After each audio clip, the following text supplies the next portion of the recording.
Hey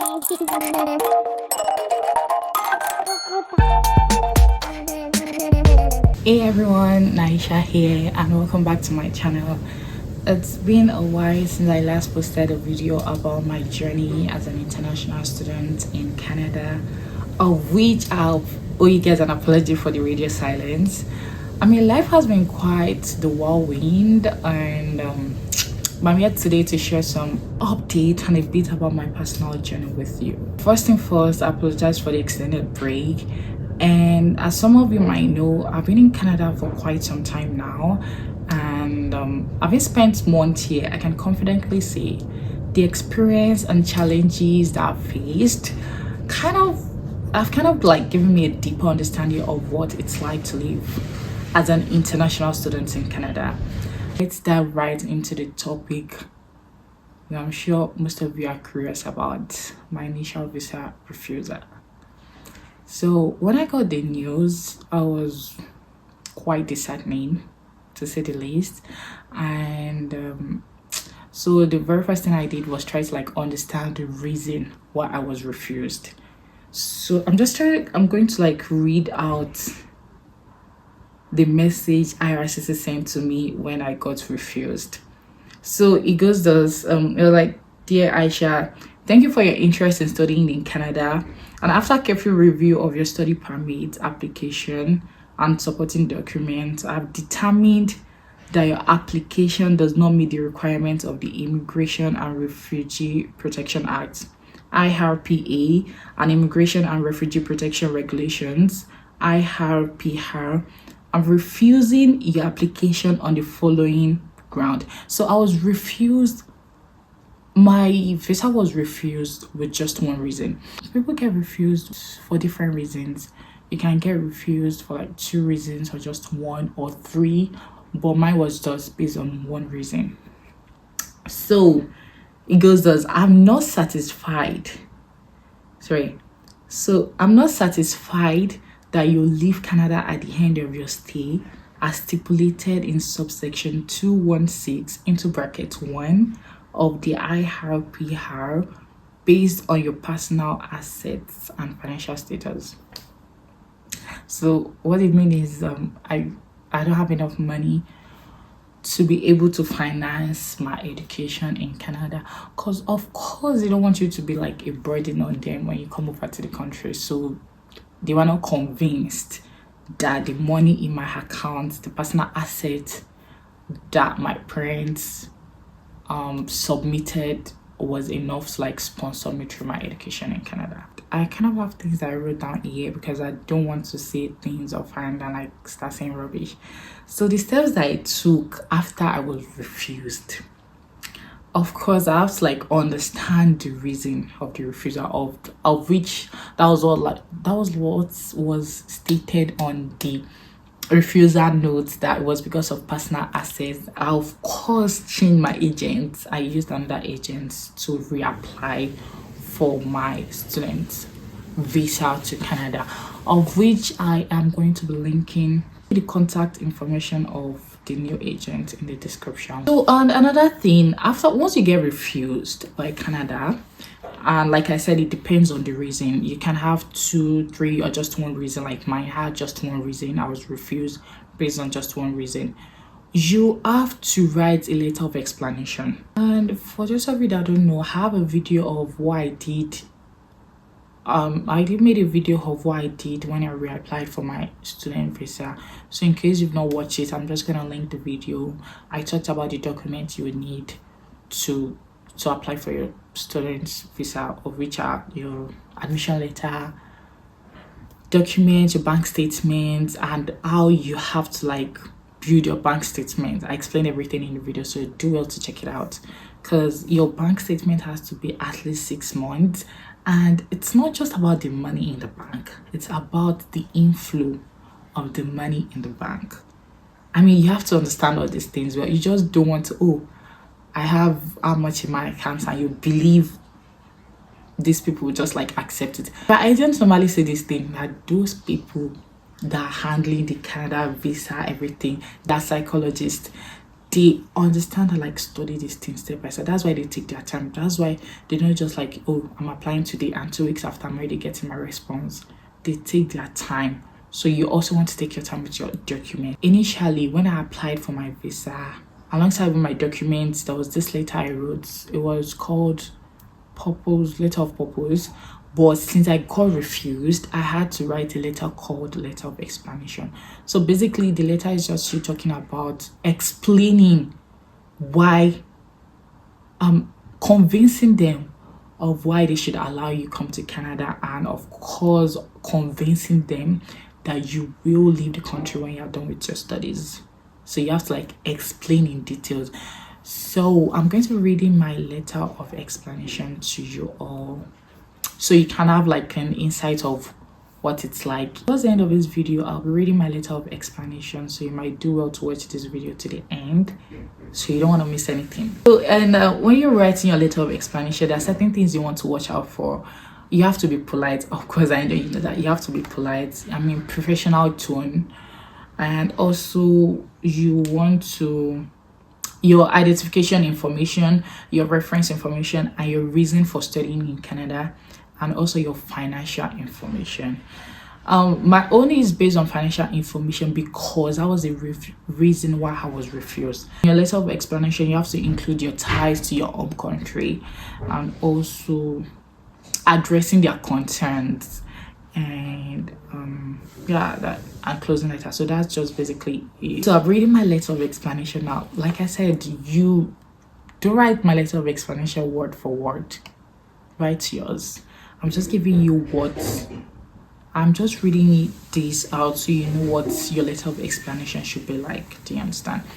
So I wrote my address because it's a formal letter, so you know you need to address it. So I wrote my address, and the address of the IRCC was the migration program manager. And let me tell you something, this letter of explanation, I wrote it myself, and like I can remember very well that I was refused in the morning. Like I got the letter of refusal in the morning. That same day I started drafting this thing out, because you have to know how hurt I was. I was like, no way, like I really have to go to this country. So I started drafting this thing out, and of course I didn't write my letter of explanation in a day. It took time.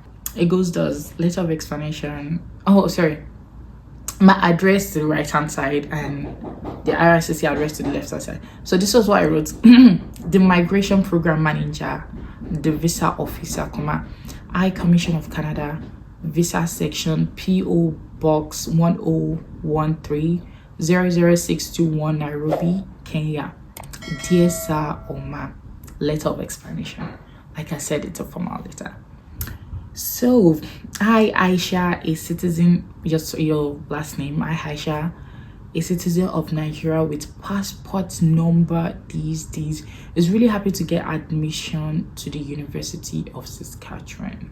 Canada has been my dream country of study for its safe, peaceful, friendly environment, high quality of education, and its rich cultural and diverse communities.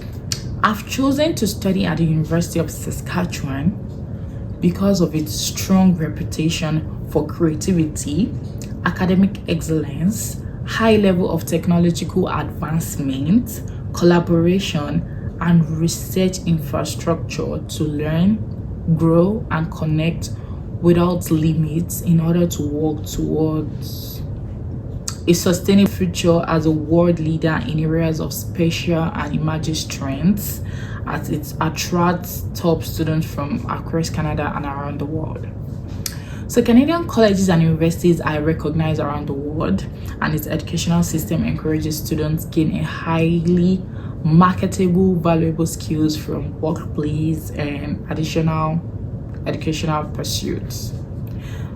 So their typical classroom atmosphere are incredibly open and friendly, where professors are the guys that help students become independent learners. So University of Saskatchewan has world-class faculty, and university programs are recognized through traditional lectures combined with workshops, group work, assignments, and projects. An eminent faculty, pleasant university, and a balanced academic program are very much conducive to the field of my interest, and I'm sure that I have made the right choice to embark upon my academic career. So this is another paragraph now. University of Saskatchewan is an internationally recognized technical and research proficiency center, and students have the opportunity to work in active research laboratories, science and methods from nature to solve human problems and more. And the course that I picked in the University of Saskatchewan is a science related course. Students have access to a modern selection of cutting-edge courses that send students to exciting workplaces, including government offices, hospitals, and research institutes. I'm convinced that University of Saskatchewan in Canada is the right place for me to pursue my studies. So I moved on. This is a new paragraph. I moved on to talking about my previous educational levels. So I completed my high school at this school, Nigeria, within the best. So I spoke about my high school and also spoke about the year I finished my high school. Personally, I care for humanity. I love the study of living things and ICT, and I've been dreaming of an interdisciplinary course that will cut across these and to solve problems. So in this paragraph, basically, I was trying to explain why I picked the course that I'm studying in university. So, and I also spoke about how this course would be able to help my country, Nigeria, because I'm telling them I'm coming back to my country. Of an interdisciplinary course that will cut across these and to solve problems within the health sector in Nigeria, because health is wealth. So Nigeria as a country does not have a course that cut across ICT and health sciences. Fortunately, Canada has seen the need for a course of my dream. Africa, especially my home country Nigeria, has a substandard health sector and research institutes and need improvement. The courses in science in my own country are fairly basic in nature, and the certificate of my home country is not strong enough to find an internationally placed job as an employer. As employers in Nigeria still give preference to candidates who have studied abroad. So moving on to another paragraph. I'm a degree in my course will allow me add value to human and other living things by improving the collection and monitoring of health data, and also using biological information and research to improve health standard in my home country. I'm sure this degree will help me with the competitive work market and find an excellent, rewarding and lucrative career and job in my country. The world today is constantly changing with technologies, skills, emerging markets, and studying in Canada will give me exposure and opportunities that will be unparalleled. To succeed, students need a strong combination of knowledge, skills, and personal abilities at international level. With a discipline in my course, one can work. So I stated a career that I can do after studying my course. So next paragraph. My education in Canada will be a huge asset for me when I return back to my own country. So in this paragraph, I'm literally telling them that, I'm coming back to my country because I know they need me, and because I'm quite sure that the knowledge I've gotten from Canada will help improve my country. So my education in Canada will be a huge asset for me when I return back to my home country, Nigeria.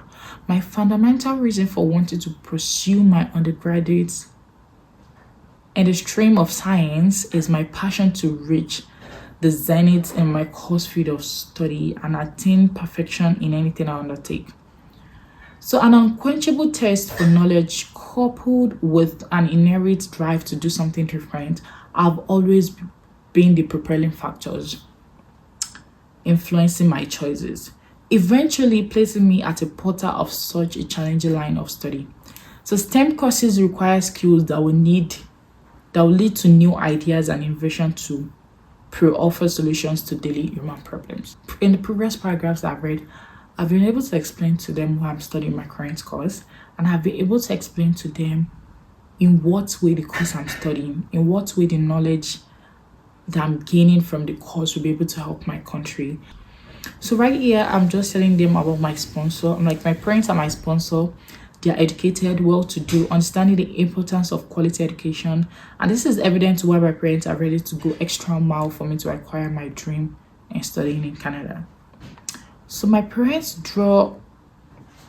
So in this new paragraph, I told them about the income my parents get. These financial resources at my disposal and my burning desire to impact into younger ones to improve the health sector in my own country. I'm hopeful of making the best that this opportunity presents and also be of good conduct during my 4-year stays in Canada. Before I left Nigeria, I have an enterprise that I had set up, so I included that in my letter of explanation.